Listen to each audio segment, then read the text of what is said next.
दर बढ़ाने से सरकारी उधार की लागत क्या हो गई, बढ़ गई। सरकारी उधार की लागत बढ़ी तो उधार महंगा हुआ, यानी उधार पर सरकार की तरफ से जो ब्याज भुगतान किया जाता है वह बढ़ गया, और ब्याज भुगतान बढ़ने का मतलब है कि सरकार का राजस्व घाटा बढ़ गया। राजस्व घाटा बढ़ेगा तो पुनः राजकोषीय घाटा, और इस तरीके से एक डेफिसिट सर्किल का क्या होगा, निर्माण होगा, और सरकार कहां चली जाएगी, फिस्कल ट्रैप में फंस जाएगी। डेप्ट ट्रैप, किसमें फंस जाएगी सरकार, ऋण जाल में फंस जाएगी, ऋण के संजाल में फंस जाएगी। अब ऋण के संजाल में फंसने का मतलब है कि अब आपको विदेशी निवेश भी नहीं मिलेगा, यानी जो आपको विदेशी बाजारों से उधार मिलता है वह भी उधार नहीं मिलेगा, क्योंकि जब कोई विदेशी निवेशक भारत में निवेश करेगा तो पहले वह यह देखना चाहेगा कि भारत की फिनेंशियल या फिस्कल स्टेटस क्या है। तो जब वह भारतीय अर्थव्यवस्था पे विचार करेगा तो पाएगा कि यहां पर क्या समस्या है, यह अर्थव्यवस्था पहले से ही ऋण के जाल में डूबी हुई है। तो अब सरकार का दूसरा स्रोत भी क्या हो गया, बंद हो गया, घरेलू बाजार, और दूसरा सोर्स भी बंद हो जाएगा। इसका एक दुष्प्रभाव यह भी दिखेगा कि अर्थव्यवस्था में क्राउड आउट का उत्पन्न हो जाएगा प्रभाव, यानी अगर आपका राजकोषीय घाटा बढ़ता है, राजकोषीय घाटा बढ़ेगा तो इससे अर्थव्यवस्था में क्राउड आउट की समस्या उत्पन्न होती है। क्राउड आउट की समस्या का मतलब होता है कि निजी क्षेत्र जो होते हैं, निजी क्षेत्र बाजार से बाहर हो जाते हैं, तो निजी निवेश भी क्या हो जाएगा, ठप हो जाएगा। और दूसरी तरफ आपके सामने क्या दिख रहा है, दूसरी तरफ आपके सामने समस्या दिख रही है कि सरकार को उधार मिल नहीं रहा है, निजी निवेश भी कम हो गया और सरकार के पास भी पैसा नहीं है। अब सरकार के पास एक विकल्प बचता है, और वह विकल्प बचता है क्या, घाटे का मौद्रीकरण। क्या बचता है, घाटे का मौद्रीकरण। घाटे का मौद्रीकरण का मतलब क्या होता है, यानी मोनेटाइज ऑफ डेफिसिट। तो अगर आपसे पूछा जाए कि घाटे के मौद्रीकरण का मतलब क्या होता है, तो घाटे के मौद्रीकरण का मतलब होता है कि उधार का वह हिस्सा जो क्या किया जाता है, आरबीआई की तरफ से जो उधार दिया जाता है उसी को क्या बोलते हैं, घाटे का मोनेटाइजेशन। उसी को क्या बोलते हैं, घाटे का मोनेटाइजेशन। यानी आरबीआई देश का केंद्रीय बैंक जब लोगों को उधार देती है, और उधार लेके सरकार क्या करे, जब अपने घाटे का वित्तीयन करे तो उसको घाटे का मौद्रीकरण कहते हैं। और आपने जब राजकोषीय घाटे या बजट के घाटों को कभी पढ़ा होगा तो वहां पर जो है आपने ये देखा होगा कि वहां पे क्या होता है कि एक मौद्रीकृत घाटे का कंसेप्ट आता है। किसका कंसेप्ट आता है, मौद्रीकृत घाटे का। मौद्रीकृत घाटा क्या होता है, मौद्रीकृत घाटा वह राजकोषीय घाटे का वह भाग जिसका वित्तीयन आरबीआई के उधारों से किया जाता है, उसको मौद्रीकृत घाटा कहते हैं। क्लियर। तो अब अगर हम मौद्रीकरण करते हैं तो इससे अर्थव्यवस्था में क्या होगा, घाटे का मौद्रीकरण होगा। तो इससे अर्थव्यवस्था में अगर आरबीआई क्या करती है, घाटे का मौद्रीकरण करती है, तो अर्थव्यवस्था में मुद्रा की आपूर्ति क्या हो जाएगी, मुद्रा की आपूर्ति बढ़ जाएगी, क्योंकि आरबीआई या तो नई नोट छापेगी या उसके पास जो है वो पैसा क्या करेगी, देगी। तो आरबीआई जो भी पैसा देगी वो अर्थव्यवस्था में आएगा, और अर्थव्यवस्था में आने से मुद्रा की आपूर्ति क्या हो जाएगी, बढ़ जाएगी। और मुद्रा की आपूर्ति बढ़ने का मतलब होगा कि मुद्रा के मूल्य में क्या आ जाएगी, मुद्रा के मूल्य में कमी आ जाएगी। आपको पता है कि जिस चीज की भी आप क्या कर दें, जिस चीज की भी आपूर्ति ज्यादा हो जाती है उसका मूल्य में गिरावट हो जाता है। अगर किसी भी चीज की सप्लाई आप बढ़ा देंगे तो उसका मूल्य क्या हो जाएगा, गिर जाएगा। यह एक सामान्य नियम है बाजार का। आप अपने निजी जीवन में भी देखे होंगे कि जिस व्यक्ति को आप ज्यादा भाव देने लगेंगे उसका भाव बढ़ जाएगा।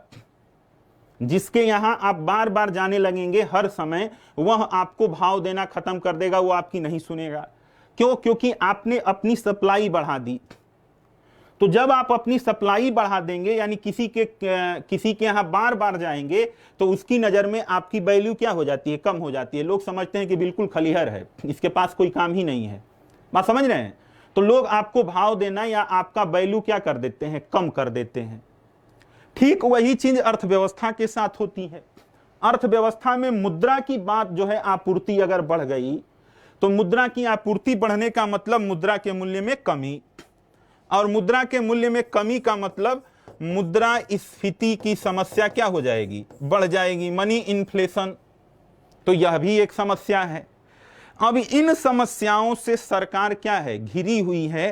राजकोषीय फ्रंट पे, यानी फिस्कल फ्रंट पे सरकार का राजकोषीय घाटा बढ़ रहा है, और राजकोषीय घाटे बढ़ने की वजह से सरकार के पास ये तमाम चीजें क्या हैं? आ जाएंगे। तो इन समस्याओं से वर्तमान में राजकोषीय मोर्चा क्या है? घिरा हुआ है। हमने कल आपको बताया था कि यहां से प्रश्न पूछा जाएगा, और वह प्रश्न जो है किससे जोड़ के पूछा जाएगा? वह प्रश्न एफआरबीएम और एनके सिंह समिति से जोड़ के पूछा जाएगा। अब एक प्रश्न मैं यहां पे और आपसे पूछ रहा हूं, जिससे कंसेप्ट थोड़ा देखूं आपका कितना क्लियर है, जो राजकोषीय घाटे के संबंध में है। वो संबंध जो है कथन कारण का प्रश्न मैं आपको दे रहा हूं। कथन कारण के प्रश्न में जो है ये है कि केंद्र का ऋण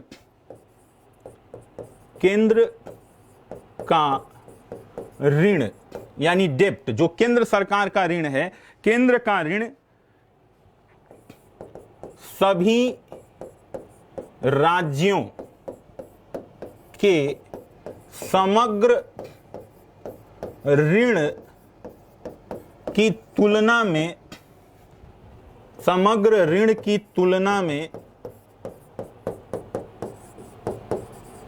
काफी अधिक है। ओके, यानी केंद्र सरकार का जो ऋण है वह सभी राज्यों के ऋण में जो है क्या है? काफी अधिक है। दूसरी चीज कारण क्या है? केंद्र के ऋण में घरेलू उधार का हिस्सा, घरेलू उधार का हिस्सा विदेशी उधार की तुलना में अधिक है, तुलना में अधिक है। कारण हो गया ऑप्शन ए आएगा, कथन कारण दोनों सही है, दोनों सही है और व्याख्या भी है। ऑप्शन बी आएगा, दोनों सही है परंतु व्याख्या नहीं है, यानी व्याख्या नहीं करता है। ऑप्शन सी आएगा, कथन सही है कारण गलत है। और ऑप्शन डी आएगा, कथन गलत है कारण सही है, कारण सही है। कौन सा ऑप्शन सही होगा? आपके सामने प्रश्न मैंने लिख दिया। प्रश्न क्या है? केंद्र का ऋण सभी राज्यों के समग्र ऋण की तुलना में काफी अधिक है। कारण क्या दिया गया कि केंद्र के ऋण में घरेलू उधार का हिस्सा विदेशी उधार की तुलना में अधिक है। ऑप्शन ए कथन कारण दोनों सही है, बी दोनों सही है परंतु व्याख्या नहीं है, सी कथन सही है कारण गलत है, और डी कथन गलत है कारण सही है। चलिए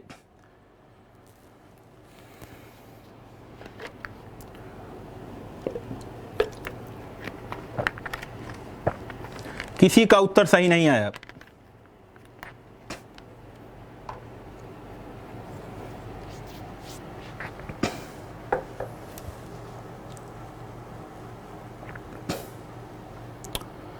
ये समस्या है। जब प्रश्न बनाया जा रहा है तो आप संघ लोक सेवा आयोग और राज्य लोक सेवा आयोग की परीक्षा की तैयारी कर रहे हैं, तो आपसे प्रश्न जो पूछा जाएगा उसका स्तर क्या रहेगा, ऊपर रहेगा। इसलिए प्रश्न का उत्तर देते समय आपको ध्यान रखना चाहिए, कुछ अपने कॉमन सेंस का भी प्रयोग करना चाहिए। तो एक बार पहले आप लोग इस सेशन को लाइक कर दीजिए और शेयर कर दीजिए, तब मैं इस क्वेश्चन का आंसर देता हूं।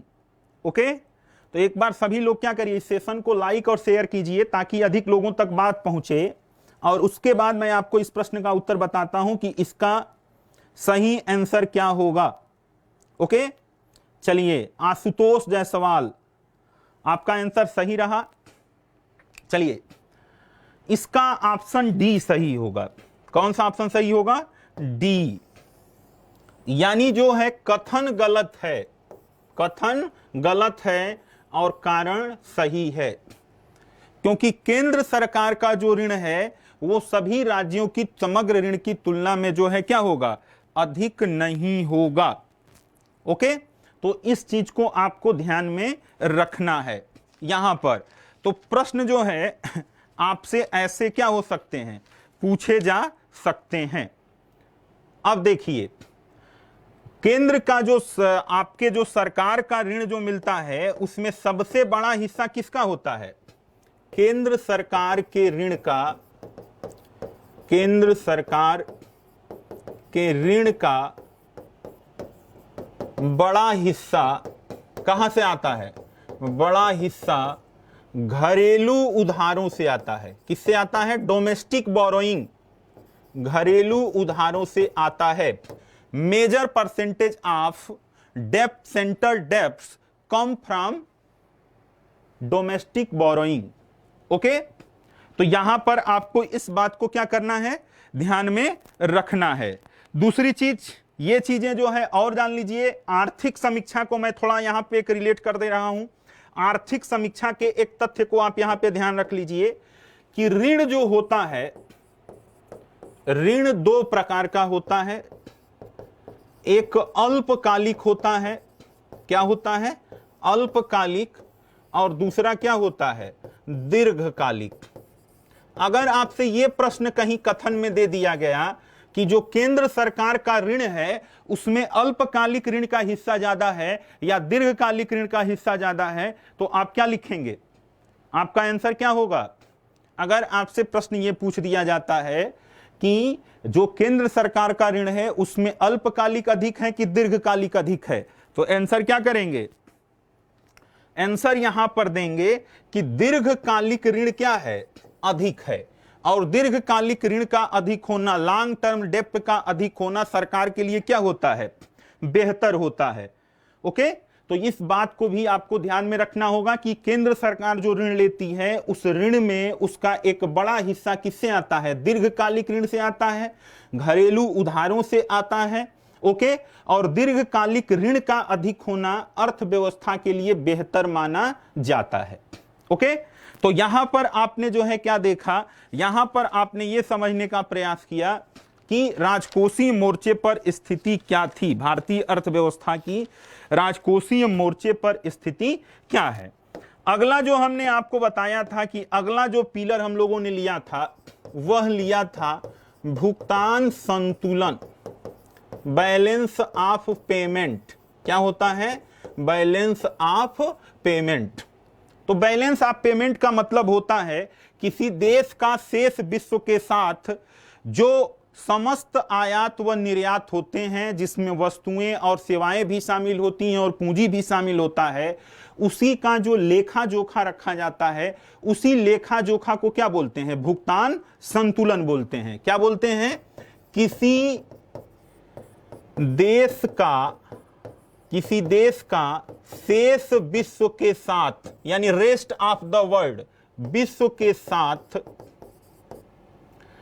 के साथ सभी प्रकार के आयात निर्यात